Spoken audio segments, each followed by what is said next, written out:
Mesdames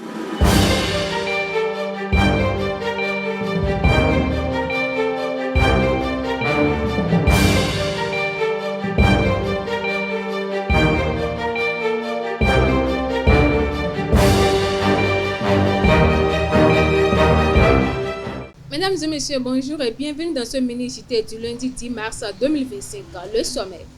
Dans le cadre de la journée des droits des femmes, le lycée et foyer pour jeunes filles de Parakou a accueilli une sensibilisation sur les violences basées sur le genre avec des échanges et des témoignages pour mieux comprendre et combattre ce fléau.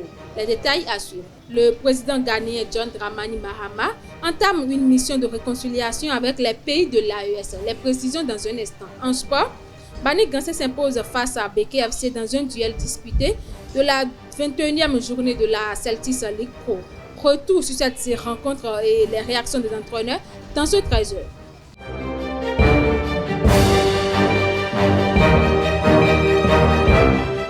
À nouveau, bonjour chers internautes. À l'occasion de la journée des droits des femmes, l'ONG Femmes guerrières d'Afrique pour le développement a organisé au lycée des jeunes filles de Parakou une séance de sensibilisation sur les violences basées sur le genre.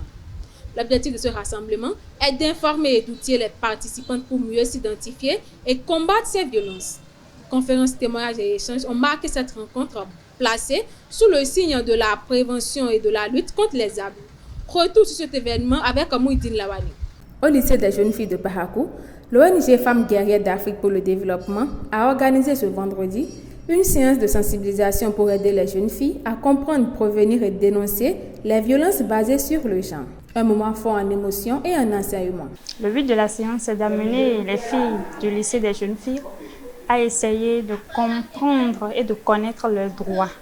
Parce que dans la société, lorsque vous ne connaissez pas vos droits, vous ne pouvez pas les défendre. Mais nous essayons également de parler des devoirs pour que les enfants puissent savoir que quand on a des droits, on a également des devoirs. L'invité spécial de cette séance, diplômé en droit privé et sciences criminelles, a mis l'accent sur l'importance de sensibiliser les jeunes filles dès le plus jeune âge. Dans un monde où les violences basées sur le genre, c'est-à-dire principalement sur la femme, s'accroissent, il est essentiel de cibler là où on peut trouver des filles, c'est-à-dire des filles qu'on suppose être l'avenir de demain, les filles qui aujourd'hui peuvent apprendre des choses et éventuellement nous sortir du phénomène tôt ou tard. Touchées par le message et les témoignages partagés, les jeunes filles ont exprimé leur gratitude et leur satisfaction. Pour elles, cette séance de sensibilisation a été une véritable prise de conscience, une occasion unique d'apprendre à se protéger et à protéger les autres. Au cours de cette séance, j'ai appris beaucoup de choses. J'ai appris à connaître les causes, les conséquences et les formes de violence basées sur le genre. Quelqu'un qui n'est pas sensibilisé sur les violences basées sur le genre ne peut pas savoir au moment où la violence est basée sur elle, la personne ne peut pas savoir comment s'en sortir, comment prendre les mesures pour s'en sortir, comment aller vers les services de défense pour que le gouvernement prenne sa défense en charge. Le jeudi 6 mars 2025, le ministre de l'Agriculture Gaston Kossi Dossouri a lancé les travaux d'aménagement d'un périmètre irrigué de 400 hectares à Ouokon-Aogo dans la commune de Rououi. Inscrit dans le cadre du programme PACOFID, ce programme vise à améliorer la production locale de riz grâce à une maîtrise totale de l'eau.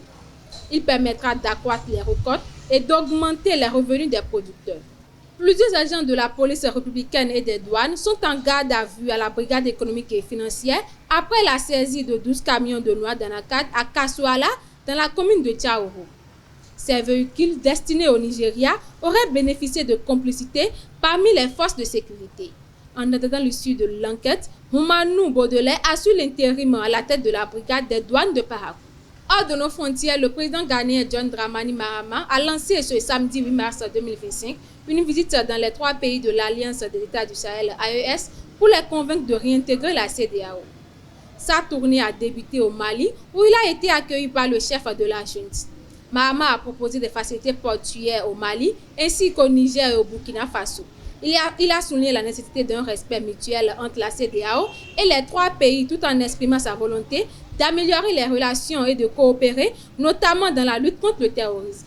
En République démocratique du Congo, une attaque violente menée par des miliciens pro-gouvernementaux a fait une quarantaine de morts dans le village de Tambi, situé à une centaine de kilomètres au nord de Goma, au nord Kivu. L'incursion s'est produite dans la nuit du 5 au 6 mars dans une zone occupée par le M23. Après l'attaque, les assaillants ont regagné leur position dans les localités de Bouloundi et Boutenderi. Cette offensive intervient alors que la SADC et l'EAC appellent à un cessez-le-feu au moment où des combats violents se poursuivent autour de Massissi entre les forces congolaises et le M23 soutenu par le Rwanda. Sport pour boucler ce mini-JT, Bani Gansé a affronté ce samedi 8 mars Beke FC au stade omnisport de Banikwara dans le cadre de la 21e journée de la Celtics League Pro. À l'issue de cette rencontre, les hommes de Banikwara se sont imposés sur le score 2-1. Suivez les impressions du coach Ibrahim Da Silva de Bani Gansé et de son homologue de Beke FC à la fin du match. Ils sont au micro de Samuel Aguia. Déjà, moi, je crois que au mental, on a été très fort. Déjà encaissé en premier,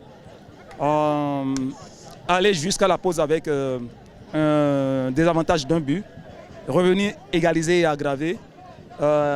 Dès les premiers instants en fait, de la deuxième partie, il fallait avoir en fait, le mental et conserver maintenant l'avance jusqu'à la fin. Moi, je crois que tout le mérite est aux joueurs d'avoir en fait, cru et de donner en fait, tout ce qu'il faut pour pouvoir y arriver. Bani Gansé, depuis très longtemps, c'est à la 10e loge. On est en train de travailler de sorte à remonter. Ce n'est que ça que nous allons apprendre à faire. On a beaucoup encore à améliorer. On a beaucoup de points à aller chercher. Et donc, Bani Gansé, c'est une petite équipe. Et en tant que tel, il lui faudra alors travailler, cravacher dur pour prendre des points. Oui, c'est un match très intéressant. De part et d'autre, il y a eu de bonnes choses. Il y a eu, la production du jeu de part et d'autre. Maintenant, je peux dire que le plus chanceux ou bien le plus adroit a scoré plus. Parce que les deux équipes étaient à 50-50 jusqu'en première partie. Maintenant, en seconde partie, il fut un moment où l'équipe de Bani Gansé avait pris l'ascendance et Beke subissait. Mais dès qu'ils ont marqué le second but, maintenant ils ont replié et puis Beke a commencé par presser pour pouvoir égaliser. Mais bon, le résultat de Dieu était déjà là. Beke a tout fait, mais n'a pas pu revenir au score. Les Buffs FC ont été accrochés par Dynamique FC de Djougou après un match tendu des deux côtés. Tout a commencé lorsqu'un ramasseur de balles, visiblement supporter des Buffs FC, a déplacé la serviette du gardien de Dynamique posée juste à côté de sa cage. Ce geste a déclenché une vive tension sur le terrain. Dans ce climat chaotique, Nabil Yaro a finalement manqué son penalty, privant ainsi les siens d'une victoire précieuse. Marcel Coty pour le reportage. Le choc entre Buffs FC du Borgou et Dynamique FC de Djougou, disputé ce samedi au stade municipal de Parakou, s'est soldé par un score nul et vierge. Une rencontre intense marquée par une forte tension où Dynamique FC peut se satisfaire du résultat, tandis que Buffs FC du Borgou regrettera amèrement l'issue du match. Les Buffles ont en effet manqué une occasion en or dans les 10 dernières minutes de cette confrontation, ratant un penalty qui aurait pu leur offrir la victoire. Une confusion a précédé ce moment crucial lorsqu'un ramasseur de balles a tenté de déplacer la serviette du gardien de Dynamique FC de Djougou posée à proximité de sa cage. Un incident qui a semé le trouble parmi les joueurs et peut-être pesé sur l'issue de cette tentative manquée.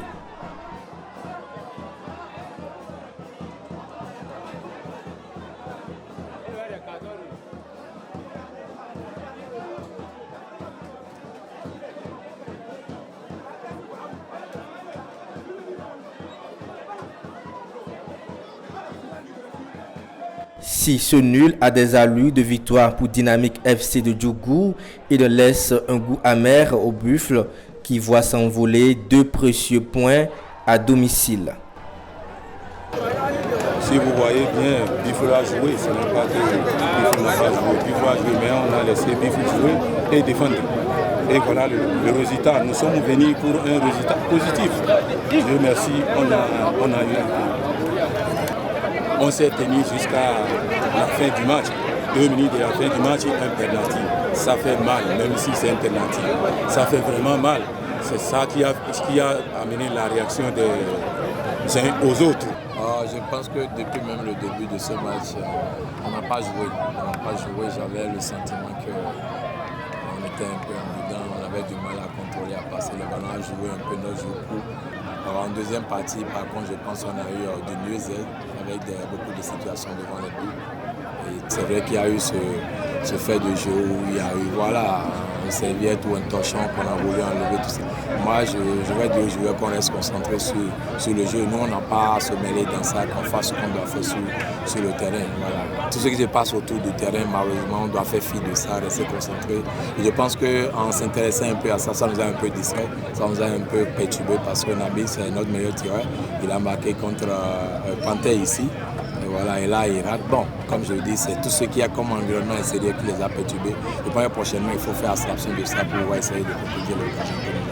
Un match nul qui rappelle que parfois, le destin d'une rencontre peut tenir à un simple bout de tissu.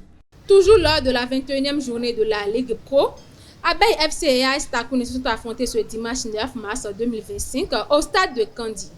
Les hommes de Tchaouro ont remporté le match sur le score de 2-1. Suivez les impressions des coachs au micro de Abel Ojo. Bon, c'est un jour sans. Avec moi, mes joueurs ont donné tout. Mais malheureusement aujourd'hui, la chance n'était pas de notre côté. Néanmoins, on ne va pas s'arrêter là. On va continuer à travailler pour rebondir sur le prochain match.